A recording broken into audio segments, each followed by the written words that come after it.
Subscribe to Mufti Tariq Online and press the bell icon for more videos. السلام علیکم ورحمۃ اللہ۔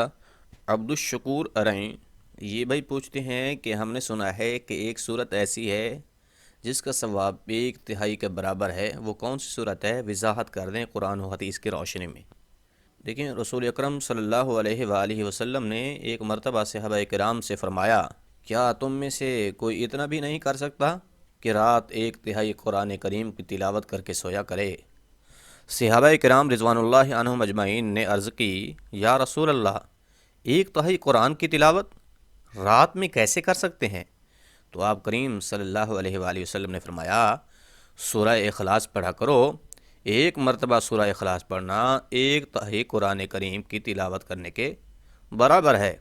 تو دین اسلام کے تین اہم ترین عقائد ہیں: توحید، رسالت اور آخرت۔ اب سورہ اخلاص عقیدہ توحید کو بیان کرتی ہے اور وحدت معبود کے اصول تا قیامت طے کرتی ہے۔ اس کے ساتھ ساتھ 4 آیات مبارکہ پر مشتمل یہ صورت ادیان باطلہ اور عقائد فرق گمراہیہ کا رد بھی کرتی ہے، اور یہ بتاتی ہے کہ اللہ کے سوا تمام معبودان باطل شیطان کی پھیلائی ہوئی گمراہی اور انسانی خواہشات کی ایجاد ہیں، اور ان کے نام بھی اسی شیطان کے دیے ہوئے ہیں۔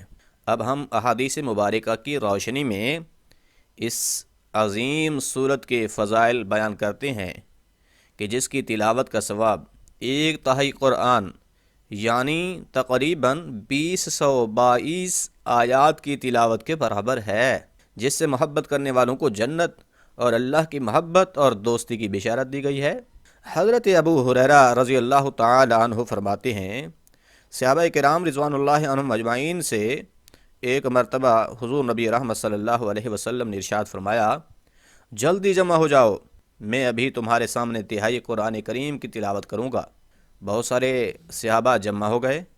آپ کریم صلی اللہ علیہ وآلہ وسلم حجرہ مبارکہ سے باہر تشریف لائے اور سورہ اخلاص کی تلاوت فرمائی، واپس لوٹ گئے۔ ہم ایک دوسرے کے ساتھ گفتگو کرنے لگے کہ آپ کریم صلی اللہ علیہ وآلہ وسلم نے تو فرمایا تھا کہ میں تمہارے سامنے تہائی قرآن کریم کی تلاوت کروں گا، شاید آسمان سے اب کوئی وحی نازل ہو گئی ہے جس کی وجہ سے حضور واپس تشریف لے گئے ہیں۔ تھوڑی دیر بعد حضور پھر باہر تشریف لائے، ارشاد فرمایا کہ میں نے تمہیں کہا تھا میں تمہارے سامنے تہائی قرآن کریم کی تلاوت کروں گا، ذرا غور سے سنو۔ یہ صورت یعنی سورۃ اخلاص، قل هو اللہ احد، تہائی قرآن کریم کی تلاوت کے برابر ہے۔ حضرت ابو سعید خدری رضی اللہ تعالی عنہ فرماتے ہیں، نبی کریم صلی اللہ علیہ وآلہ وسلم نے ارشاد فرمایا، قسم ہے مجھے اس ذات کی جس کے قبضہ قدرت میں مجھ محمد کی جان ہے، سورہ اخلاص تہائی قرآن کے برابر ہے۔ ایک اور روایت میں ہے کہ نبی کریم نے اپنے صحابہ سے ارشاد فرمایا، کیا تم میں سے کوئی اس بات سے بھی عاجز ہے کہ وہ رات کو ایک تہائی قرآن پڑھ لیا کرے؟ صحابہ کرام نے جب حضور کی یہ بات سنی تو انہیں بڑی مشکل لگی۔ عرض کرتے ہیں، یا رسول اللہ، ہم میں سے کون اس کی طاقت رکھ سکتا ہے؟ آپ کریم صلی اللہ علیہ وسلم نے اپنے غلاموں کی اس عاجزی کو سن کر ارشاد فرمایا، اے میرے غلامو، قل هو اللہ احد پڑھا کرو، یہ تہائی قرآن کریم کے برابر ہے۔ حضرت قتادہ بن نعمان رضی اللہ تعالی عنہ پوری رات اس سورہ مبارکہ کی تلاوت کیا کرتے تھے۔ نبی کریم صلی اللہ علیہ وآلہ وسلم سے اس کا ذکر کیا گیا تو آپ نے فرمایا، قسم ہے اس ذات کی جس کے قبضہ قدرت میں میری جان ہے، یہ سورہ مبارکہ نصف یا تہائی قرآن کریم کے برابر ہے۔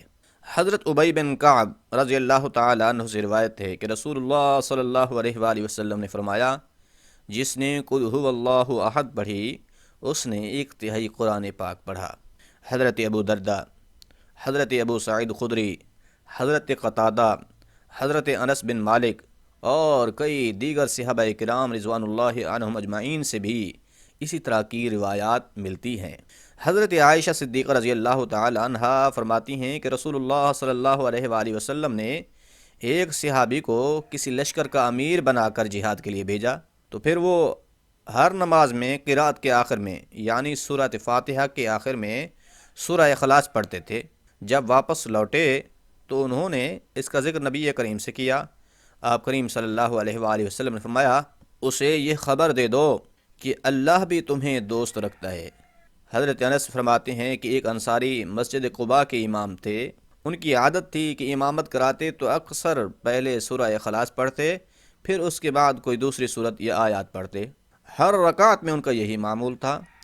لوگوں نے اعتراض کیا تو فرمایا میں تو اسے نہیں چھوڑوں گا، یعنی لوگوں نے اس امام صاحب پر اعتراض کیا کہ آپ نماز کی ہر رکعت میں سورہ اخلاص پڑھتے ہیں، تو وہ کہنے لگے میں تو اسے نہیں چھوڑوں گا، اگر تم چاہو گے تو نماز پڑھاؤں گا، اگر تم ناپسند کرتے ہو تو میں نماز پڑھانا چھوڑ دیتا ہوں۔ یعنی امامت چھوڑنا تو گوارا ہے لیکن اس صورت کو نہیں چھوڑ سکتا۔ ایک دن پھر نبی کریم اہل قباء کے پاس تشریف لے گئے۔ ان لوگوں نے آپ کے سامنے یہ مسئلہ بیان کیا۔ آپ نے اس صحابی سے پوچھا تم ہر رکعت میں اس صورت کو پڑھنا لازمی کیوں سمجھتے ہو؟ اس نے عرض کی یا رسول اللہ مجھے یہ صورت بڑی ہی پسند ہے۔ آپ نے فرمایا تجھے اس سے یہ پسندیدگی اور محبت جنت میں داخل کر دے گی۔ حضرت ابو ہریرہ رضی اللہ تعالیٰ عنہ فرماتے ہیں میں نبی کریم صلی اللہ علیہ وآلہ وسلم کے ساتھ تھا، آپ نے ایک شخص کو سورہ اخلاص کی تلاوت کرتے ہوئے سنا تو آپ نے فرمایا تیری اس صورت سے یہ محبت تجھے جنت میں داخل کر دے گی۔ اب اس صورت کی مخصوص تعداد میں تلاوت کے فضائل بھی احادیث طیبہ میں وارد ہوئے ہیں، ان میں سے بعض فضائل کا ذکر کرتے ہیں۔ حضرت جابر بن عبداللہ رضی اللہ تعالیٰ عنہ سے روایت ہے کہ حضور نبی رحمت صلی اللہ علیہ وسلم نے ارشاد فرمایا 3 عمل ایسے ہیں کہ جن کو اگر کوئی ایمان کی حالت میں کرتا ہے تو وہ جنت کے جس دروازے سے چاہے داخل ہو جائے گا، جس حور سے چاہے گا نکاح کر لے گا۔ ان میں سے پہلا وہ ہے کہ جو اپنے قاتل کو معاف کر دے، دوسرا جو خفیہ طور پر کسی کا قرض ادا کر دے، تیسرا جو ہر نماز کے بعد 10 مرتبہ سورہ اخلاص پڑھے۔ تو یہ 3 وہ عمل ہیں جن کے ذریعے سے بندہ جنت کے جس دروازے سے چاہے گا داخل ہو جائے گا اور جس حور سے چاہے گا نکاح کرے گا۔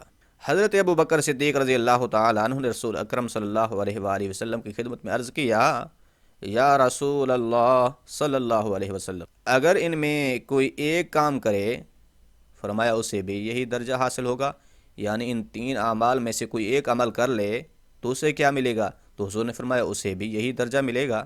ابو عبید رضی اللہ تعالیٰ عنہ روایت کرتے ہیں انہوں نے حضرت سعید بن مسیب کو فرماتے ہوئے سنا نبی کریم صلی اللہ علیہ وآلہ وسلم نے فرمایا جس نے 11 مرتبہ قل هو اللہ احد پڑھی اس کے لیے اللہ جنت میں ایک محل بنائے گا، جس نے 21 مرتبہ پڑھی اس کے لیے 2، جس نے 30 مرتبہ پڑھی تو اس کے لیے 3 محل اللہ بنائے گا۔ نبی کریم صلی اللہ علیہ وآلہ وسلم نے فرمایا جس نے قل هو اللہ احد کو 10 مرتبہ پڑھا اللہ اس کے لیے جنت میں ایک محل بنائے گا۔ حضرت عمر رضی اللہ تعالیٰ عنہ نے یہ فضیلت سن کر عرض کیا یا رسول اللہ صلی اللہ علیہ وسلم تب تو ہم اسے کثرت سے پڑھیں گے؟ آپ صلی اللہ علیہ وآلہ وسلم نے حضرت عمر کی یہ بات سن کر فرمایا اللہ کے پاس کسی چیز کی کمی نہیں اور وہ بہت پاکیزہ ہے، یعنی تم جتنا زیادہ پڑھو گے اللہ کریم اتنی ہی زیادہ محلات عطا فرما دے۔ اسی طرح مخصوص مواقع پر بھی اس سورت کی تلاوت کے فضائل احادیث طیبہ میں ملتے ہیں۔ نبی کریم صلی اللہ علیہ وسلم نے ارشاد فرمایا جو شخص اپنے بستر پر سونے کا ارادہ کرے اور اپنی دائیں کروٹ پر لیٹ کر 100 مرتبہ قل هو اللہ احد پڑھے، قیامت کے دن اللہ اس سے فرمائے گا اے میرے بندے اپنی دائیں جانب سے جنت میں داخل ہو جا۔ حضرت جریر بن عبداللہ رضی اللہ تعالی عنہما سے روایت ہے کہ رسول اللہ صلی اللہ علیہ وآلہ وسلم نے فرمایا جس نے اپنے گھر میں داخل ہوتے وقت قل هو اللہ احد پڑھی تو یہ صورت اس کے گھر اور پڑوسیوں کے گھر سے شر کو دور بھگا دیتی ہے، وہ گھر پرامن ہو جاتا ہے، پرسکون ہو جاتا ہے۔ صحابہ کرام رضوان اللہ عنہم اجمعین کو حضور نبی رحمت صلی اللہ علیہ وسلم اس سورت کی تلاوت کی تلقین فرمایا کرتے تھے۔ چنانچہ حضرت عبداللہ بن حبیب اپنے والد سے روایت کرتے ہیں کہ ہمیں پیاس لگی ہوئی تھی، رات انتہائی تاریک تھی، ہم رسول اللہ کا انتظار کر رہے تھے کہ آپ کریم صلی اللہ علیہ وسلم ہمیں عشاء کی نماز پڑھائیں۔ آپ باہر تشریف لائے اور میرا ہاتھ پکڑ کر ارشاد فرمایا پڑھو۔ میں نے عرض کیا یا رسول اللہ میں کیا پڑھوں؟ آپ نے فرمایا قل هو اللہ احد قل اعوذ برب الناس، تین مرتبہ صبح و شام پڑھ لیا کرو۔ حضرت انس رضی اللہ تعالیٰ عنہ فرماتے ہیں کہ ہم غزوہ تبوک میں حضور کے ساتھ تھے۔ ایک دن سورج ایسے نور اور روشن کرنوں کے ساتھ طلوع ہوا کہ اس سے پہلے ہم نے کبھی نہ دیکھا تھا۔ تھوڑی دیر بعد حضرت جبرائیل علیہ السلام نبی کریم کی خدمت میں حاضر ہوئے۔ آپ نے فرمایا جبرائیل، جیسے آج سورج طلوع ہوا اس سے پہلے ایسا کبھی نہیں دیکھا۔ انہوں نے عرض کیا کہ آپ کریم صلی اللہ علیہ وآلہ وسلم کے صحابی معاویہ بن معاویہ لیثی مدینہ طیبہ میں انتقال فرما گئے ہیں۔ اللہ نے ان کی نماز جنازہ میں 70,000 فرشتے بھیجے ہیں۔ تو حضور نبی رحمت صلی اللہ علیہ وآلہ وسلم نے پوچھا کہ انہیں یہ مقام کیسے ملا؟ تو سیدنا جبرائیل نے عرض کیا یہ دن رات چلتے پھرتے اٹھتے بیٹھتے ہر حالت میں قل هو اللہ احد کی تلاوت کیا کرتے تھے، تو اللہ نے اس کا صلہ انہیں اس صورت میں دیا ہے۔ تو لہٰذا میرے بھائیوں اور بہنوں، یہ صورت مبارکہ ہر مسلمان مرد و عورت اور بچے بچی کو یاد ہوتی ہے۔ اس اعتبار سے ان فضائل کا حاصل کرنا ہم میں سے ہر شخص کی دسترس میں ہے۔ کیوں نہ ہم آج سے ہی ان فضائل کے حصول کے لیے کمر بستہ ہو جائیں۔ سورہ اخلاص کی تلاوت اس کے فضائل کو سامنے رکھتے ہوئے کرنے کا اہتمام کریں، تو انشاءاللہ ہمارے نامہ اعمال میں بھی یہ تمام اجر و ثواب لکھے جائیں گے، اور اس دنیا کی زندگی میں بھی اللہ کریم ہمیں اطمینان اور سکون کی دولت سے نوازے گا۔ اللہ کریم ہم سب کو اس کی توفیق عطا فرمائے، آمین۔